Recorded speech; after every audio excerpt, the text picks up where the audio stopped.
سوال یہ ہے کہ آخر ٹیلی کام کے اس بل میں کس طوطے کی جان ہے؟ جو معاملہ پہلے ڈرافٹ ہوا، 3 منسٹری سے گزرتا ہوا 3 وزیروں کی آنکھوں سے یہ کیبنٹ میں پہنچا، وہاں سے 342 کے قومی اسمبلی کے ایوان سے پاس ہوا اور پھر سینٹ میں پہنچا تو 3 سینیٹرز نے اس کو روک لیا۔ آخر اس ایک بل میں کس کس طوطے کی جان ہے جس کو بچانے کی کوشش کی جا رہی ہے؟ کیونکہ اس بل پر وزیر اعظم شہباز شریف نے جو 11 رکنی کمیٹی بنائی ہے، اس میں 3 ایسے لوگ شامل کر دیے ہیں جس سے اندازہ یہ ہوتا ہے کہ اس کمیٹی میں بھی بس کمیٹی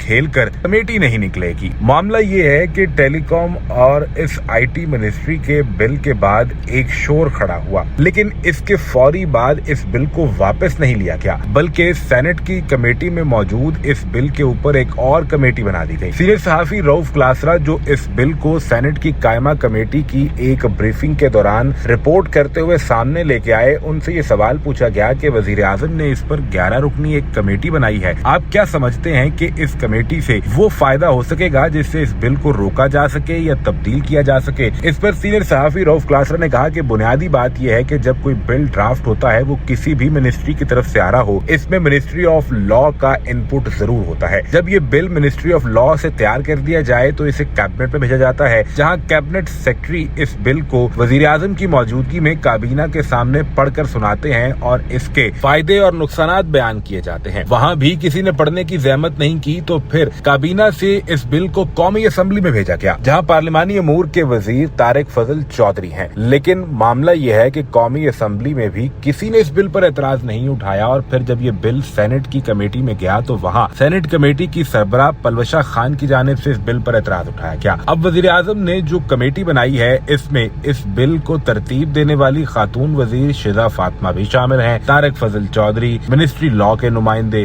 وہ بھی شامل ہوں گے، یعنی جو پہلے سے ہی اس بل کے متعلق جانتے ہیں کہ اس میں کیا کیا آ رہا تھا اور اسے کسی نے روکنے کی زحمت نہیں کی، تو اب جب وہ کمیٹی میں بیٹھیں گے تو وہ اپنی پہلے والی غلطی کو یہاں کیسے غلط کہیں گے، اور پھر اس کمیٹی سے بھی کیا ہی نتیجہ نکل سکتا ہے۔ سینئر صحافی نجم سیٹھی کی جانب سے تو یہ دعویٰ بھی کیا گیا تھا کہ اس ٹیلی کام انڈسٹری کے بل کو پاس کروانے کے لیے کچھ بڑی رقم بھی پکڑی ہے۔ اب یہ رقم ان کے دعوے کے مطابق کس نے لی؟ کیا آئی ٹی منسٹری میں سے کسی نے یہ رقم وصول کی یا پھر کسی بیوروکریٹ کو پیسے دیے گئے؟ یہ انویسٹمنٹ کس نے کی اور اس کے بدلے وہ کیا بڑا فائدہ حاصل کر سکتے ہیں؟ یہ بنیادی سوال ہے۔ اس بل کو صرف ٹاور اور فائبر آپٹک کے لیے استعمال کیا جا سکتا ہے یا لوگوں کی من چاہی پسندیدہ پراپرٹیز پر قبضے کے لیے بھی استعمال کیا جا سکتا تھا؟ اس ایک بل نے کئی سوالات کھڑے کر دیے ہیں، جس پر رؤف کلاسرا نے کہا کہ دراصل یہ بل اس مائنڈ سیٹ کا اظہار کرتا ہے جو اس سے پہلے یہاں پر برطانیہ کے راج کے دوران سامنے آتا تھا۔